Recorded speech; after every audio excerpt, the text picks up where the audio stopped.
रविंद्र जडेजा ने एंड में खेला वो कैमियो, क्या कैमियो, 11 बॉल पर 31 रन। वीरू भाई, आज उन्होंने फिर दिखा दिया है कि चाहे रविंद्र जडेजा गेंदबाजी के साथ विकेट ना चटका रहे हो, बल्लेबाजी के साथ अब तो ऑर्डर आएंगे तो इंटेंट भी है और एग्जीक्यूशन भी है। देखिए, बैटिंग पे नो डाउट वो जो उनकी जितनी क्षमता है बैटिंग की, उससे कहीं ज्यादा ही करते हैं वो अपनी बैटिंग में, उससे ज्यादा ही एफर्ट मारते हैं और ज्यादा ही अच्छा रिजल्ट्स देते हैं। ये तो कोई दोहराए नहीं है इसमें रविंद्र जडेजा, क्योंकि मैं जब देख रहा था तो मैं यही बात कर रहा था, आज सैम करन के शॉट्स नहीं लग रहे हैं, तो मैं तब आपस में बातें करते हुए कह रहा था कि भाई जडेजा को जल्दी भेजना चाहिए था, शायद आज गलती होगी, क्योंकि जडेजा ने कद्दू काटे हैं बहुत जगह पे, मतलब कम बॉलों में ज्यादा रन बनाए हैं, तो आज वो अगर जल्दी आते तो शायद मैच खत्म कर देते। बट कभी कभी आप देर से आके भी मैच खत्म कर सकते हो, ये किसी ने सोचा नहीं था कि 11 बॉल में 31 रन बनाएंगे, 300 से ज्यादा के स्ट्राइक रेट पे बैटिंग करेंगे Ravindra Jadeja. But useful player हैं रविंद्र जडेजा। अगर विकेट उनके मतलब की होती तो बॉलिंग अनप्लेबल हो जाती है, और बॉलिंग में कुछ नहीं होता तो वो बैटिंग में कुछ ना कुछ कंट्रीब्यूट करते हैं, तो शायद इसलिए इतने महंगे खरीदे थे चेन्नई ने रविंद्र जडेजा को। अजय सर, अभी पोस्ट मैच कमेंट्स आए हैं उनके रविंद्र जडेजा के, तो वो कह रहे थे कि मैं नेट्स में बॉल को बड़ी अच्छी तरह मार रहा था, तो जब वो पेनल्टीमेट ओवर आया तो मैं उसी सोच में लगा हुआ था कि नेट्स में मैं अच्छी तरह कनेक्शन कर रहा हूँ, तो यहाँ भी कर सकता हूँ।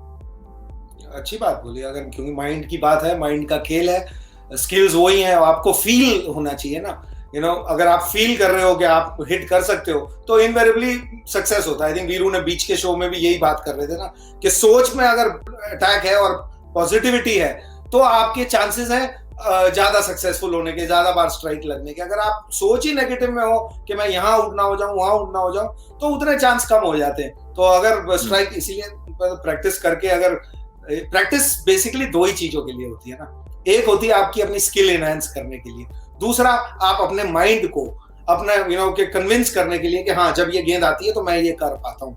तो ये दो चीजों के लिए होती है। तो अगर हिट हो रही है तो स्किल भी चल रही है, और ऊपर से अगर माइंड भी चल रहा है, तो ऐसे स्टेज पे आके लेकिन बड़ा टाइट कर दिया था सर, स्टेज बड़ा टाइट हो गया था ये तो, ज्यादा ही टाइट। हाँ, क्योंकि खेल ऐसा है, ये खेल तो रोज पटकता है, खेल तो रोज पटकता है किसी ना किसी को, और किसी ना किसी को हीरो बनाता है। तो आज हीरो है, और आज उन्होंने अच्छा प्रदर्शन किया है, उसको एंजॉय करें, उसको सेलिब्रेट करें, और इस मेमोरी को याद रखें अगली बार जब जरूरत पड़े कि कहाँ से मैंने पिक किया था, बॉलर ने कहाँ डाला था।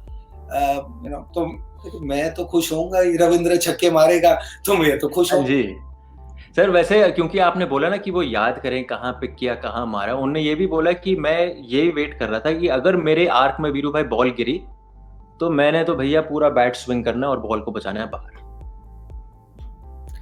अब मतलब ये तो हर बैट्समैन की ये थिंकिंग होनी चाहिए कि अगर मेरे एरिया में डाली तो वो बॉल कनेक्ट होगी और बाहर ही जानी चाहिए, क्योंकि वही एक पॉजिटिव माइंडसेट है। अगर जो आपकी एरिया की नहीं है तो फिर आप उस पर एक रन लेके दूसरे को स्ट्राइक दे दे, क्या पता अगली गेंद उसके एरिया में आ जाए।